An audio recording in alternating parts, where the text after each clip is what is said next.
This channel does not promote any violent, harmful, or illegal activities. All content provided by this channel is meant for an educational purpose only.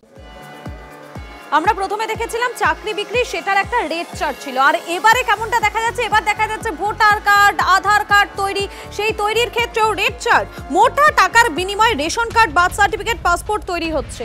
তৃণমূলের ছাত্রনেতার প্যাডে সরকারি নথি তৈরির rate চার্টের চক্র, সেই চক্র ফাঁস। সোশ্যাল মিডিয়ায় রেট চার্ট প্রকাশ বিজেপি নেতা অর্জুন সিংয়ের। তৃণমূল ছাত্রনেতা শুভরঞ্জন সিংহের বিরুদ্ধে অভিযোগ উঠে আসছে। বার্থ সার্টিফিকেট, রেশনের কার্ডের জন্য লাগবে 10,000 টাকা, ভোটার কার্ডের জন্য দর নির্দিষ্ট 20,000 টাকা, পাসপোর্ট এবং পুলিশ ভেরিফিকেশনের জন্য রেটটা 1 লক্ষ টাকা। ছাত্রনেতা শুভরঞ্জন সিংয়ের প্যাডে এমনটাই কিন্তু উল্লেখ রয়েছে। প্যাডে অর্থাৎ শুভরঞ্জন সিং গণপতি এন্টারপ্রাইজ, সেই প্যাডে ধার্য করা হয়েছে বার্থ সার্টিফিকেটের জন্য 10,000, ভোটার কার্ডের জন্য 20,000 এবং রেশন কার্ডের জন্য 10,000 টাকা। এইভাবে কারো প্যাডে বা কোনো দলের কোনো কর্মী এইভাবে প্যাডে লিখে এবং প্যাডে লেখা যায় কিনা বা এরকম নেওয়া যায় কিনা তা নিয়ে প্রশ্ন উঠেছে। স্থানীয় বাসিন্দারা বলছেন তদন্তের দরকার, পুলিশ ব্যবস্থা নেই। যদিও শুভরঞ্জন সিংয়ের বাড়ির লোক বলছেন, মা বলছেন এটা মিথ্যা, এটা সত্যি নয়, পুলিশ ব্যবস্থা নেই। যদিও এই নিয়ে সরব বিজেপি। শ্যামনগর থেকে বিশ্বজিতের সঙ্গে অনন্ত চট্টোপাধ্যায়, TV9 বাংলা। সে অফিসিয়ালি বোর্ড লাগিয়ে প্যাডে নোটিশ দিয়ে কত টাকা দিতে হবে, আধার কার্ড বানাবো, অত টাকা দিলে প্যান কার্ড বানাবো, অত ভোটার কার্ড বানাবো, পাসপোর্ট বানাবো, আর কিছু পুলিশও আছে ঘুরে বেড়াচ্ছে এদিকে ওদিকে। এই অসল অপরাধীকেই ধরতে পারছে না, যারা বাংলাদেশি অনুপ্রবেশকারী আর যারা ওই পাকিস্তানি। আমাদের ব্যারাকপুরের 6 লাভ হয়ে গেছে।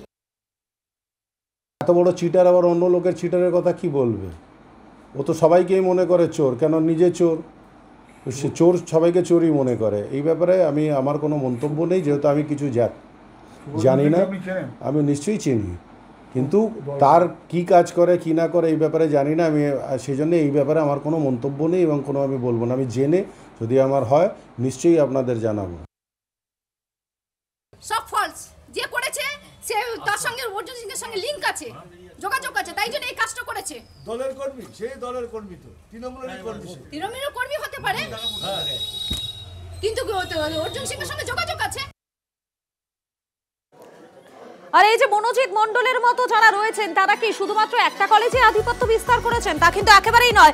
বিভিন্ন রাজ্যের বিভিন্ন প্রান্তের কলেজে খোঁজ খবর নিয়ে দেখা যাচ্ছে মনোজিৎ মণ্ডল কিন্তু অত্যন্ত পরিচিত। ঠিক তেমনি যোগেশচন্দ্র কলেজে, সেখানেও রীতিমতো শোরগোল। কুকীর্তিতে নাম জড়ানো ছাত্রনেতা সাব্বির আলী, তাকে কর্মী হিসেবে নিয়োগে চাপ কলেজেরই পরিচালন সমিতির। বিস্ফোরক অভিযোগ যোগেশচন্দ্র কলেজের অধ্যক্ষ পঙ্কজ রায়। চাপের মুখে শিক্ষামন্ত্রীকে নালিশ যোগেশচন্দ্রের অধ্যক্ষের। কলেজের পরিচালনার ক্ষেত্রেও গভর্নিং বডির বিরুদ্ধে বাধার অভিযোগ। অভিযুক্ত জিবি সদস্যকে সরিয়ে দেয় কলকাতা বিশ্ববিদ্যালয়, অথচ তাকেই ফের সদস্য করে পাঠায় শিক্ষা দপ্তর।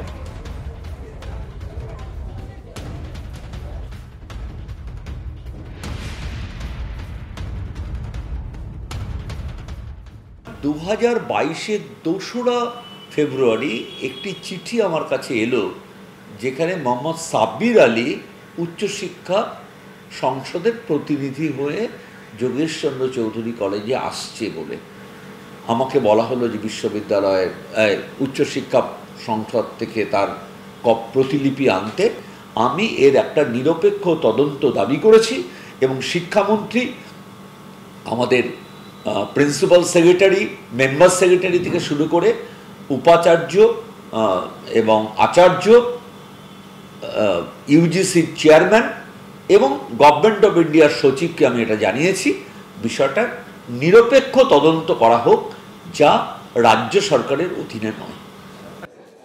আর এই যে মনোজিতের মতোই যারা দাদারা রয়েছেন তারাই নাকি কলেজে আধিপত্য বিস্তার করে, তারাই নাকি কলেজে অস্থায়ী কর্মী হিসেবে নিয়োগ করা হয় তাদেরকেই, তারাই নাকি পুরো কলেজটাকে কন্ট্রোল করার চেষ্টা করে। আমি বিস্তারিত কথা বলে নেবো, আমার সঙ্গে সুমন মহাপাত্র এই মুহূর্তে সরাসরি থাকবেন আমাদের সঙ্গে। আমি সুমনের সঙ্গে কথা বলে নেবো। সুমন, এইবার যার বিরুদ্ধে অভিযোগটা উঠছে অর্থাৎ এই যোগেশ চন্দ্র কলেজে সাবির আলীর বিরুদ্ধে এই প্রথম তো অভিযোগ না, এর আগেও আমরা একাধিক অভিযোগ দেখেছি সাবিরের বিরুদ্ধে। দেখো, সাব্বিরের বিরুদ্ধে একাধিক অভিযোগ রয়েছে, বহিরাগত হয়ে কলেজে গিয়ে দাপট ইত্যাদি ইত্যাদি ইত্যাদি। কিন্তু মধুকল্পিতা, তুমি একবার কলেজ প্রিন্সিপালদের অবস্থাটা ভাবো। একজন প্রাক্তন ছাত্রনেতা, সে কলেজের স্টুডেন্ট নয়, সে বহিরাগত, সে কলেজের অস্থায়ী কর্মী হিসেবে তাকে নিয়োগ করার জন্য জিবি প্রেসারাইজ করছে, আর তখনই উচ্চশিক্ষা সংসদ তাকে গভর্নিং বডি নমিনি করে পাঠিয়ে দিচ্ছে। অধ্যক্ষরা যাবেন তো যাবেন কোথায়? চার দিক থেকে যেন এই ছাত্রনেতাদের দাপটের সম্মুখীন তাদের হতে হচ্ছে। যখন এই জিবি যে সদস্য তার বিরুদ্ধে তিনি অভিযোগ করলেন, তাকে ক্যালকাটা ইউনিভার্সিটি তাকে জিবি করেছিল, জিবির সদস্য করেছিল, তাকে সরিয়ে দেওয়া হলো। ঘুরপথে তাকে আবারই এই যে অভিযোগ যার বিরুদ্ধে 82 বছরের অধ্যাপক, তাকেই কিন্তু আবার জিবি সদস্য করে পাঠিয়ে দেওয়া হয়েছে। যদিও এই অধ্যাপক বলছেন যে তিনি এই জীবনের শেষ বয়সে এসে লাঞ্ছনার শিকার হতে রাজি নন, তিনি চান শিক্ষা স্বার্থে কাজ করে যেতে। অন্যদিকে সাব্বির আলী, সেই সাব্বির আলী সে তৃণমূল ছাত্র পরিষদের প্রাক্তন নেতা, কলেজের ঘোর দাপট, তাকে আবার সংসদের প্রতিনিধি করে পাঠিয়ে দেওয়া হচ্ছে। প্রিন্সিপালের উপর প্রেশারটা তুমি বুঝতে পারছো, এই ছবি বাংলার সব কলেজের। একেবারে বোঝাই যাচ্ছে এই ছবিটাই রাজ্যের সমস্ত কলেজে কিন্তু লক্ষ্য করা যাচ্ছে। আপাতত তোমাকে ধন্যবাদ সুমন। আমার দুঃখের হচ্ছে এইটাই যে জীবনের প্রান্তে এসে আমাকে এইরকম ভাবে লাঞ্ছনার মধ্যে পড়তে হলো। এইরকম প্রিন্সিপাল আমার বিরুদ্ধতা করছেন যে তার কোনো ভিত্তি নেই। শুধু আমি ন্যায্য কথা বলি, এটা আমার ত্রুটি, এটা আমার চরিত্রগত ব্যাপার।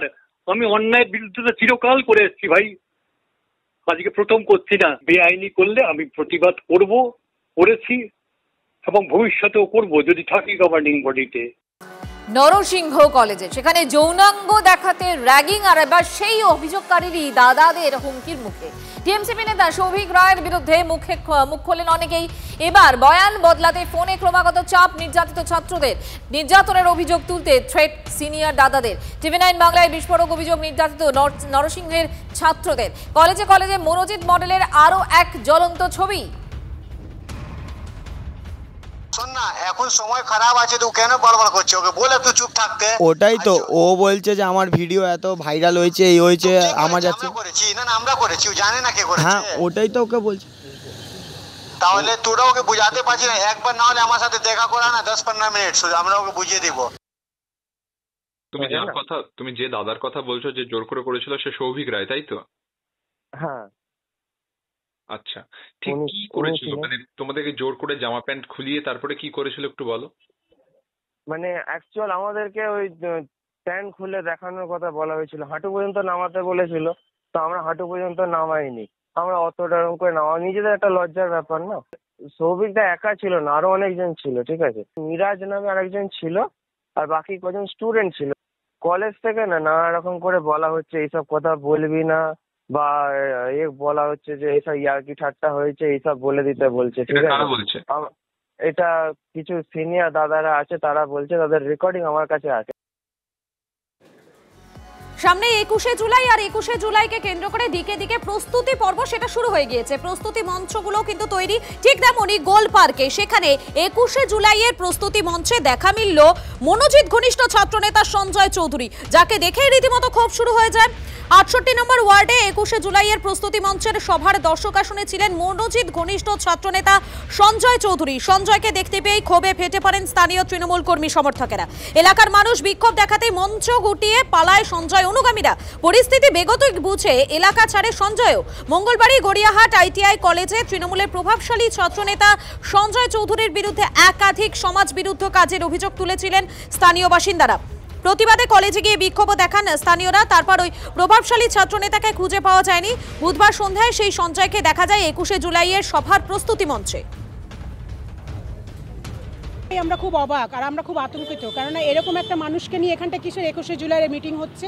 এটা তো 21শে জুলাই হচ্ছে একটা শহীদের দিবসের জিনিস, যেগুলো আমরা করি, সেটা আমাদেরকে আমাদের পাড়া আমাদেরকে জানানো হয়নি যে এখানটা একটা কসবার ছেলে, আমাদের পাড়ারও না, আমরা চিনি না তাকে, সে এখানে কি করছে। না না, আমি কিছুই জানি না। আমি তো 6:30 অবধি কর্পোরেশনেই ছিলাম। আজকে আমাদের ওয়ার্ডে কোনো পার্টির ঘোষিত কর্মসূচি নেই, থাকলেও আমি জানি না। আপনি আপনার কাছেই শুনলাম, এই খবর নিচ্ছি। ঠিক আছে, ধন্যবাদ।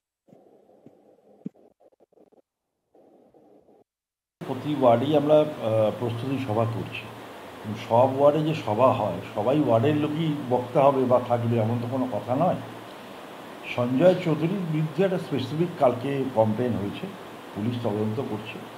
যদি অন্যায় করে হয় তাহলে যা শাস্তি হওয়া উচিত আইন তাই হবে।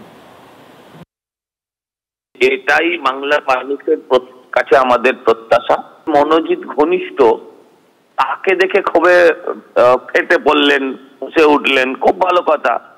কিন্তু মনোজিৎ যে দলের ঘনিষ্ঠ, যে ভাইপোর ঘনিষ্ঠ, যে পিসির ঘনিষ্ঠ, যে ওদের তো সব নেতার সঙ্গে ছবি আছে। আমি যা দেখেছি, মমতা ব্যানার্জি ছাড়া সব নেতার সঙ্গে ছবি আছে।